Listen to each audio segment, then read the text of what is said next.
మహాభారత యుద్ధం ముగిసేసరికి 100 మంది కౌరవులు చనిపోయారని మనందరికీ తెలుసు. కానీ ఆ యుద్ధం తర్వాత కూడా ప్రాణాలతో మిగిలిన ఒకే ఒక్క కౌరవుడు ఉన్నాడని మీకు తెలుసా? అవును. కౌరవ వంశంలో పుట్టిన, అధర్మం నీడలో పెరిగిన, చివరి నిమిషంలో ధర్మం వైపు నిలబడి, సొంత అన్నదమ్ముల్ని ఎదిరించిన ఆ వీరుడి పేరే యుయుత్సు. అసలు ఎవరు ఈ యుయుత్సు? యుద్ధభూమిలో పాండవుల వైపు ఎందుకు వెళ్ళాడు? ఆ కథేంటో ఈ వీడియోలో పూర్తిగా తెలుసుకుందాం. యుయుత్సు ధృతరాష్ట్రుని కుమారుడే. కానీ గాంధారికి పుట్టినవాడు మాత్రం కాదు. గాంధారి గర్భవతిగా ఉన్న సమయంలో ధృతరాష్ట్రునికి సేవ చేసే ఒక వైశ్య వనిత ద్వారా యుయుత్సు జన్మించాడు. ఆశ్చర్యకరమైన విషయం ఏమిటంటే దుర్యోధనుడు, భీముడు, యుయుత్సు ఈ ముగ్గురు ఒకే రోజు పుట్టారు. కౌరవులతో పాటు రాజభవనంలో పెరిగిన యుయుత్సు మనస్తత్వం మాత్రం పూర్తిగా వేరు. చిన్నప్పటి నుంచే కౌరవుల దుర్మార్గాలను అసహించుకునేవాడు. పాండవుల పట్ల గౌరవం కలిగి ఉండేవాడు. కౌరవ సభలో మాయాజూతం జరిగినప్పుడు, ద్రౌపది వస్త్రాభరణం జరుగుతున్నప్పుడు భీష్ముడు, ద్రోణుడు వంటి పెద్దలే మౌనంగా ఉండిపోయారు.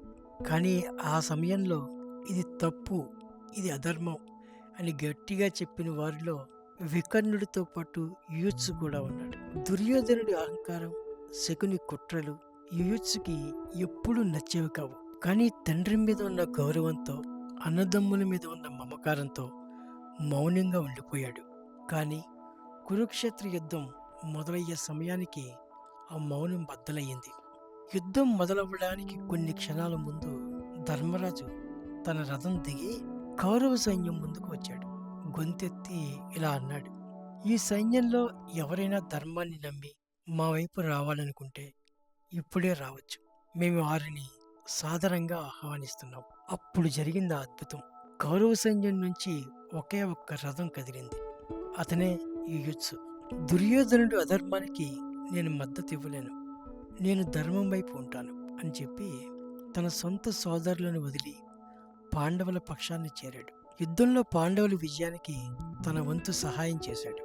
యుద్ధం ముగిశాక కౌరవులందరూ మరణించారు.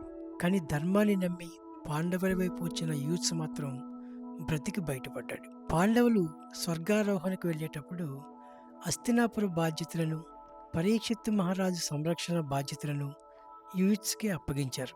దీన్ని బట్టి మనకు అర్థమయ్యేది ఏంటంటే పుట్టుక కంటే గుణం ముఖ్యం, రక్తం పంచుకుని పుట్టడం కంటే ధర్మాన్ని పంచుకోవడం ముఖ్యం. మహాభారతంలో యూత్స్ తీసుకున్న నిర్ణయం గురించి మీరేమనుకుంటున్నారు? కామెంట్స్లో తెలియజేయండి. ఇలాంటి మరిన్ని ఆసక్తికర పురాణ కథల కోసం మన ఛానల్ని సబ్స్క్రైబ్ చేసుకోండి.